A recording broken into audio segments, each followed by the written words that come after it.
morning was still when Lasara and I left the city. The crystalline towers gleamed in the first light of dawn, their beauty both comforting and bittersweet. I didn't know when, or if, I'd see the city again, but there was no time to dwell on it. The whispers had returned in the night, stronger than before, and the urgency in Lasara's voice was impossible to ignore. The Skyspire lay to the north, far beyond the city's protective boundaries. According to Lasara, it was a sacred place, a nexus where the ether was strongest. If I was to stand against the shadow, I needed to reach it, and undergo what she called the rite of binding. "What is the rite of binding?" I asked as we walked along the forest path. "It is the forging of a deeper connection to the ether," Lasara explained. "Through the rite, you will learn to draw strength directly from the source, making you both stronger and more resilient. Without it, the shadow will consume you before you even have a chance to fight." No pressure. The journey was quiet at first. The forest stretched endlessly around us, the trees ancient and towering. Despite the beauty of the landscape, I couldn't shake the feeling that we were being watched. Every rustle of leaves, every snap of a twig set my nerves on edge. "Stay close," Lasara said, her voice low. "The shadow's reach extends further than we thought." We pressed on, and soon the terrain began to change. The trees thinned, giving way to rolling hills covered in strange glowing flowers. Their light was soft and calming, but Lasara didn't slow down to admire them.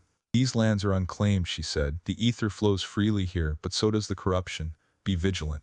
Her warning proved prophetic.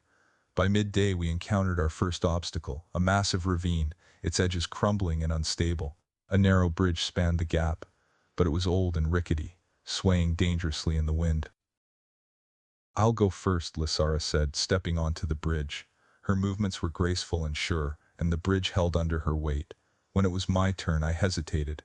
The ravine was deeper than I'd realized, its bottom shrouded in mist. The whispers were louder now, their malevolent tones weaving through my thoughts.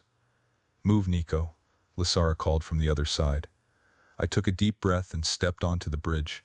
The wood creaked under my weight, and for a moment, I thought it would give way. But I kept moving, one careful step at a time.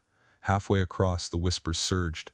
My vision blurred and the air grew heavy, pressing against me like an invisible weight. "You will fail," the whispers hissed, louder than ever. "You are not worthy of the light." I stumbled, gripping the rope railing to steady myself. Lasara's voice cut through the fog in my mind. "Focus on the ether," she shouted. "Push the whispers out." I closed my eyes, drawing on everything she'd taught me. The pulse of the ether was faint, but it was there, steady and unwavering. I focused on that rhythm, letting it drown out the whispers. When I opened my eyes, the world was clear again. I took another step, then another, until finally I reached the other side. Lasara was waiting, her expression unreadable. "The shadow is testing you," she said. "It will not stop until it breaks you, or until you break it." The rest of the day was no easier. The closer we got to the Skyspire, the more the land seemed to resist us. The air grew colder, the light dimmer. By evening, we reached the edge of a vast plain, where the Skyspire loomed in the distance. It was unlike anything I'd ever seen, a towering structure of light and stone, reaching impossibly high into the sky. The ether was palpable here, a living force that buzzed in the air and beneath my feet. "We'll make camp here for the night," Lasara said. "The final stretch is the most dangerous. You'll need your strength." As night fell, I sat by the fire, staring at the Skyspire in the distance. The whispers were quieter now, but they hadn't disappeared. They were waiting, biding their time. "Why me?" I asked Lasara, breaking the silence. "Why does the shadow care so much about me? I'm just ordinary." "You were ordinary," she said, her voice soft but firm. "But the moment you stepped into this world, you became extraordinary. The light chose you, Nico, for reasons even I cannot fully understand. You must trust in that." I didn't respond. The idea that I was chosen still felt absurd, but as I sat there, feeling the pulse of the ether in the ground beneath me, I realized something. I didn't want to fail. Not for myself, but for this world. For Lasara, and for everyone who was counting on me, even if they didn't know it yet. Tomorrow I would face the Skyspire, and whatever awaited me there, I would not run.